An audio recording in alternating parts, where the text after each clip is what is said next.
So continuing in with chapter 5, we're still dealing with merchandising companies. And so the general rule is that when we're determining the cost of inventory, um,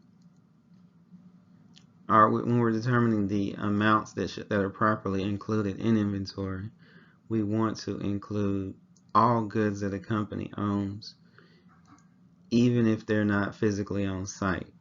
All right, so some things that to be aware of: goods in transit. All right, these are goods shipped FOB shipping point, not yet received by the buyer of goods. All right, goods on consignment. Consignment is where I allow a retailer to hold goods with the right to sell them, but they don't own them until such time as they're sold. Right? So if I have goods on consignment, they're in the possession of another party, another business that has the right to sell those, but I still own them. All right? Goods damaged or obsolete. So if goods can't be sold or can't be sold for what they cost, then we have to write those down or write them off. All right, we'll go into a bit more depth of the next few slides. Okay, so last chapter, chapter 4, we talked a little bit about FOB shipping point and FOB destination. So if goods are shipped FOB shipping point, that means ownership has passed when the seller ships the goods, which means for a 12/31 year end, a December 31st year end, if goods are shipped December 30th but don't arrive until January 2nd or 3rd, those goods need to be included in the year-end inventory of the buyer.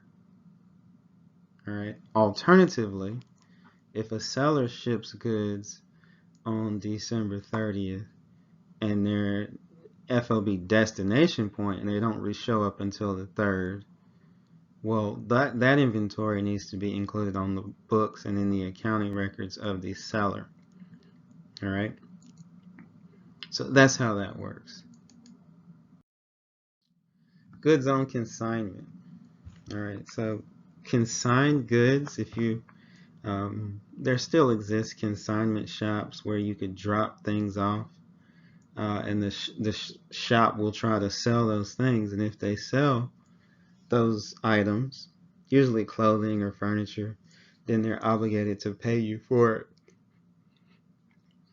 If they are unable to sell those things, then you can go get it back. And that's how consignment works, basically. Companies also consign inventory. Oftentimes, startups, small manufacturers, or artisans will allow retail establishments to accept their goods on consignment, which means if I'm a retail store, it means you drop your goods off at my store and I don't have to pay you for them unless and until I actually sell those goods. All right. The thing about goods on consignment is, even though in that example I just used, the goods are physically in my store, I don't own them. They shouldn't be counted in my year-end inventory. The consignee owns the goods, even though they're not in physical possession of them, and that should be properly included in their year-end inventory.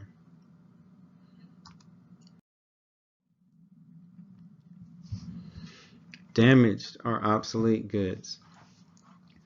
So the principle here is that inventory costs should be reported at net realizable value if inventory cannot be sold, if inventory can't be sold for at least what it cost. All right, so for damaged goods or obsolete goods, obsolete are like old things like old technology, old computer chips that may not have value, they may be functionally obsolete. Those things had to be written off if you can't sell them or if you have to sell them for less than they cost.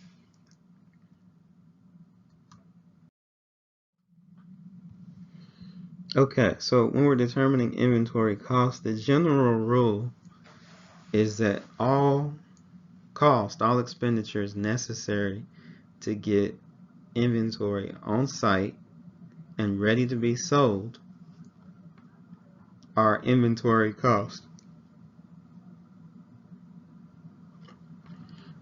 So for our purposes, that includes obviously the invoice cost of the inventory, less allowances and discounts, all right, plus insurance paid typically during the shipping process.